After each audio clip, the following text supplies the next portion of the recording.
Chapter 4. Krodasura conquers Brahmanda. Om Shri Ganeshaya Namaha. Brahma continued the narration of the legend. Some time passed in this manner. One day, Krodasura, in a joyful mood and filled with pride, said to Bali and other mighty Danavas, "Listen to me, O Danavas, I am thinking about conquering the Brahmand with your assistance." Hearing his resolve, all the Daityas were overjoyed and reverentially saluted him. Bali and other Danavas requested, "O Master, your idea is excellent. By your grace, O Lord of the Daityas, we will definitely defeat all the Devas and their leaders. All you have to do is to command us. Your valiance is unparalleled in this world. O Maharaja, you are fearless. You must definitely attack the Devas." Hearing such encouraging words from the Daitya army, Krodasura was overjoyed. He invited Shukracharya and sought his patronage. He summoned the Daitya leaders. They arrived happily and assembled around the king. With an enormous and powerful fourfold army consisting of chariots, elephants, horses, and infantry, they set off for battle. His army spread in all directions. Krodasura was seated on his chariot. He was protected from all sides by his army. They first advanced towards earth to defeat the kings. Brahma continued the narration. O Rishis Vishwamitra and Vasishta, no king on earth was capable of fighting the army, whose chief was Bali. All kings were terrified of Krodasura and surrendered to the Daityendra. Some were too proud to concede. They fought and were killed. Some others abandoned their kingdoms and fled to the dense forest. In this way, Krodasura conquered the whole world, ending up to the 7 oceans.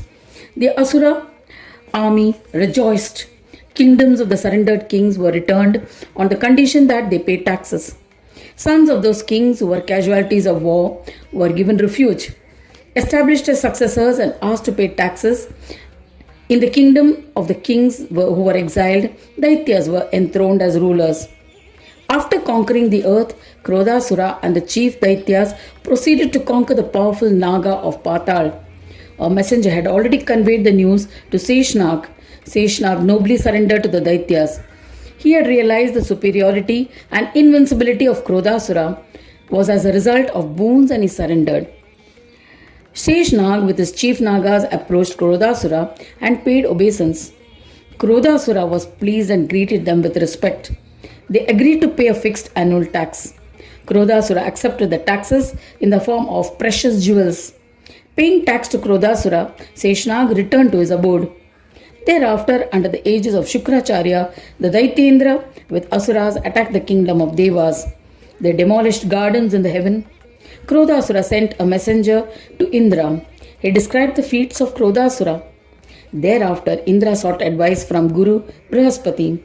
He was accompanied by Devas. Heeding to his advice, they all renounced their kingdoms and fled to mountains and valleys. The mighty Daitya Krodha seized and ascended to the throne of Amravati. He distributed the kingdoms of Devas amongst Asuras. Daityas were established as their rulers. They indulged in the comforts of the heavenly abode. They became more powerful and brave due to the support of fellow Daityas. Gandharvas, Charanas, and Apsaras served them. They were left without protection from Devas and had no other option but to comply. Thereafter, the Daitya king and his warriors attacked the well-known Satyaloka. When Brahmadeva heard this news, he immediately abandoned his kingdom and fled. Krodha stayed there with the other Daityas for some time, indulging in the pleasures of the Satyaloka. Thereafter, he and his army attacked Vaikunt. When Vishnu heard of this attack, he was terrified and immediately abandoned Vaikunt and fled in fear. Krodasura seized Vaikunta and indulged in his pleasures with his warriors. He then marched to Kailash along with his army. Shankara renounced Kailash, fearing the wrath of Krodasura. Krodasura, along with all his cruel Daityas, were astonished to find Kailash deserted. Krodasura addressed an assembly of Daityas' army at Kailash.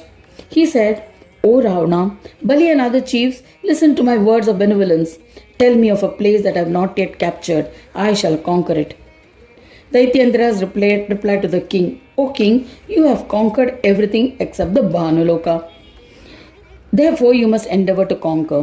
Krodasura reassured them happily, O Daitya leaders, Surya is my tutelary deity. Do not trouble him. These words enraged the brave Daityas. They tried to create a rift between him and his deity. They said to Krodasura, we accept that Surya is our favorite deity. There's no doubt about it. We will also worship him with love, humility, and devotion. If he agrees to favor Asuras instead of being biased towards Devas, we shall worship Surya reverentially. Otherwise, we will defeat him using our powers. If he is the one who grants asylum to foes who wish us dead, it means that we need to defeat him. Therefore, O king, do what is in our interest.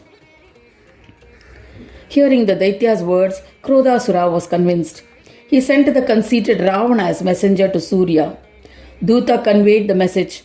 Surya was enraged and also frightened. He replied, I am a Deva. I shall not abandon Devas and side with Krodha. There is not even an iota of doubt about it. O Ravana, Krodasura has become intoxicated with pride due to the boons I granted him. Convey to him that I, Banu, am renouncing this my kingdom. Tell him that having left his kingdom, Surya has exiled to a forest and that he can happily assume the portion of the Lord of Suryaloka. Surya said this to Ravana. Surya and his followers left Suryaloka. They fled to save themselves. The evil Krodasura was seated in his assembly with his Daityaganas. He was extremely pleased that he has seized Sauraloka.